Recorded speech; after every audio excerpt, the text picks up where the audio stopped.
Bonsoir et bienvenue dans cette vidéo dédiée au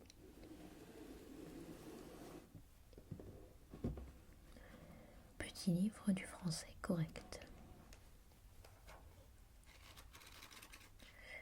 Alors dans la vidéo de ce soir, nous explorerons donc quelques expressions, quelques fourches-langues, quelques pièges orthographiques. Alors pour quelques précisions, il est écrit en 4e de couverture que si l'on se pose des questions sur une orthographe délicate, un accord du participe passé, des adjectifs numéraux, ou qu'on se demande parfois d'où peuvent bien venir les mots courants, quelle est par exemple l'histoire de canapé, robinet, lavabo, si l'on hésite sur le genre de termite, d'obélisque, d'apogée, cette nouvelle édition du petit livre du français correct, déjà adoptée par plus de 300 000 lecteurs, nous apportera toujours plus de réponses et entretiendra de façon détendue des pièges et subtilités de la langue française. Ça a été écrit par Jean-Joseph Julot. Et sans plus attendre, nous allons voir ce que ce petit livre contient.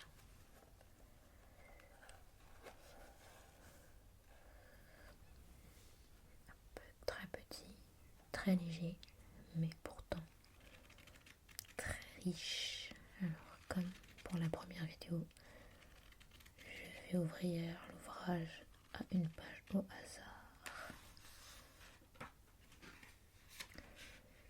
Et on tombe sur l'expression étant donné. Placé avant le nom auquel il se rapporte, étant donné demeure invariable. Étant donné ces éléments nouveaux, étant donné les trois solutions proposées, placées après le nom, cette expression s'accorde. Ces solutions étant données, non compris, excepté, mis à part, passé suivant la même règle. Cette location non compris les charges. Cette location les charges comprises. Excepté les vestes et les pantalons gris, tout doit être proposé au client. Les vestes et les pantalons gris excepté, tout a été rangé. D'accord. Donc là, on est plus sur une question d'accord. Étant donné, on va aller vers la fin. On est sur cette page-là. Narcisse. Alors, on a une belle description pour Narcisse. Il était une fois un jeune homme d'une beauté éclatante, fils de la nymphe Lyriopée et du fleuve Céphise. Toutes les jeunes filles lui couraient après et lui déclaraient leur flamme. Toutes les femmes rêvaient d'en faire autant. Mais il restait imperturbable, passant devant elle, les épaules hautaines, roulant des mécaniques comme un prof de gym. La nymphe Écho, qui éprouvait pour lui une folle passion, fut rejetée avec mépris et l'en trépassa. Sachant que le devin Tirésias avait déclaré que Narcisse vivrait tant qu'il ne verrait pas son image, la déesse Némésis le poussa, au cours d'une chasse, à se désaltérer au bord d'une fontaine. Narcisse, narcissique, ne put se détacher de son image. Il en oublia de boire et de manger. Il prit racine et devint cette fleur qui s'épanouit à la saison chaude et dépérit à l'automne, le narcisse. Moralité, vaut mieux y réfléchir à 2 fois avant de devenir prof de gym. Alors tout l'ouvrage est écrit avec quelques petites blagues. Mais du coup là on vient d'apprendre l'origine mythologique du mot être narcissique, de l'adjectif narcissique, qui vient donc du personnage mythologique Narcisse. On va s'arrêter là pour voir. Qu'est-ce qu'on a ? Clémenceau. Bien que la prononciation du patronyme du tigre soit clé, Manceau, on ne met pas d'accent aigu sur le premier E et on écrit donc Georges Clémenceau. C'est-à-dire celui-ci je ne savais pas. Instinctivement, j'aurais écrit avec un accent personnellement, mais c'est toujours bon à savoir. On se remet en chasse.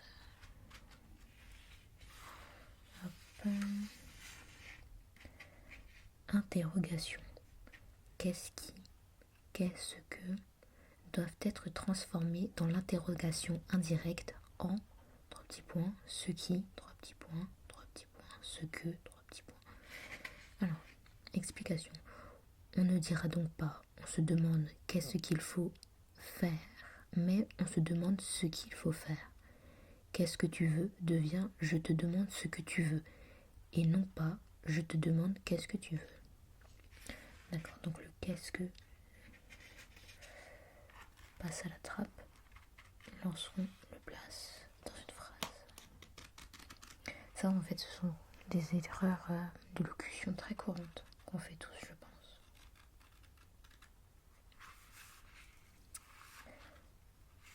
Alors, qu'est-ce que c'est que ça? Versification. Alors, qui se poursuivra donc sur la page suivante. Non, qui s'arrête bien à la page 87. Alors, pour la versification, il est dit 12 syllabes alexandrin, 2 hémistiches de 6 syllabes séparées par une césure. 11 syllabes endécasyllabes. 10 syllabes sont des décasyllabes. 9 syllabes sont des ennéasyllabes. 8 syllabes des octosyllabes. 7 syllabes heptasyllabes ou heptamètres.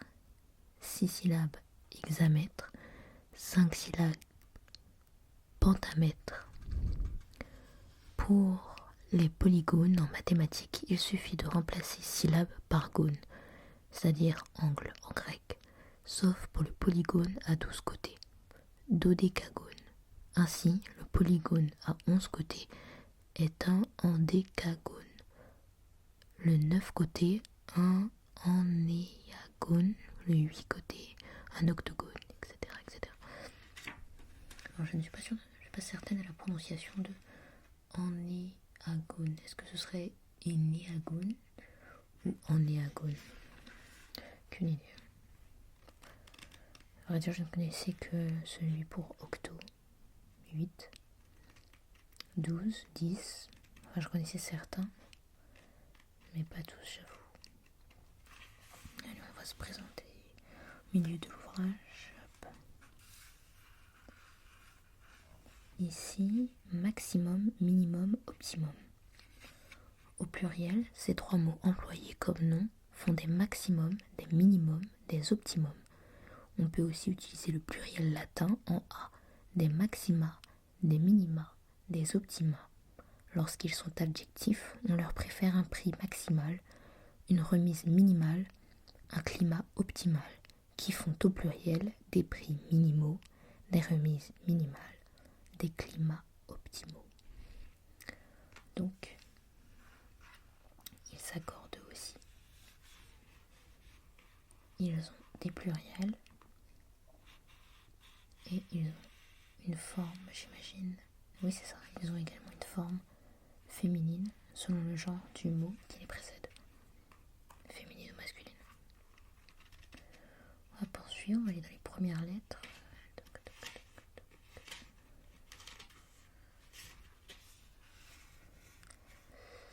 Alors, celui-ci, si je ne me trompe pas, on l'avait déjà lu dans le premier ouvrage. Donc, on va aller juste en dessous. Le verbe accaparer doit être suivi d'un complément d'objet direct. Il est transitif direct. On accapare quelqu'un ou quelque chose. On ne doit pas l'employer à la voix pronominale. Le verbe s'accaparer n'existe pas. Alors ça c'est une phrase, une faute à mon avis qui est très courante. Je me le suis accaparé. D'accord, ça n'existe donc pas. Allez, on va se balader vers ces pages-là, voir ce que l'on trouve.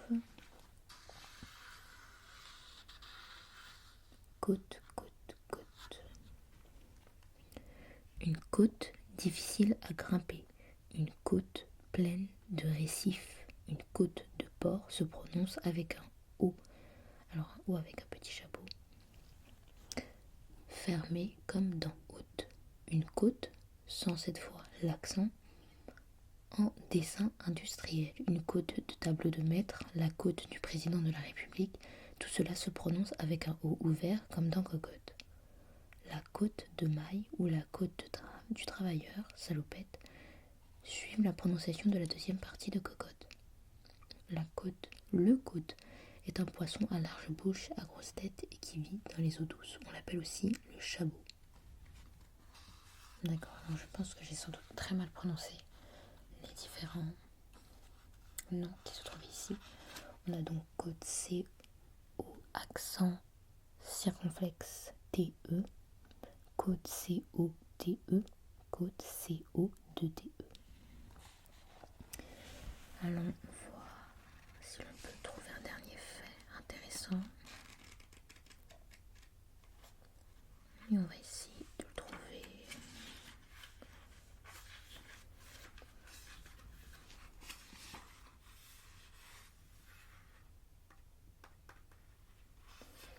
Avec l'expression poêle.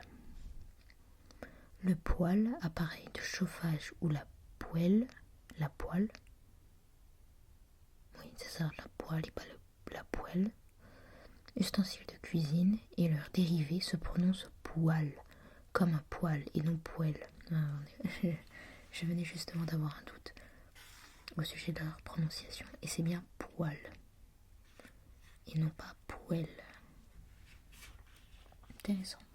Comme toujours, le livre nous permet d'en apprendre plus sur une langue que nous pensons maîtriser et qui pourtant réserve encore ses secrets. Voilà pour cette vidéo, j'espère que vous l'avez appréciée autant que moi. J'ai eu plaisir à la lire, à la faire et à lire toutes les petites expressions qu'on peut trouver dans ce livre. En attendant, je vous souhaite une bonne nuit si vous regardez ça la nuit et une excellente journée si vous visionnez cette vidéo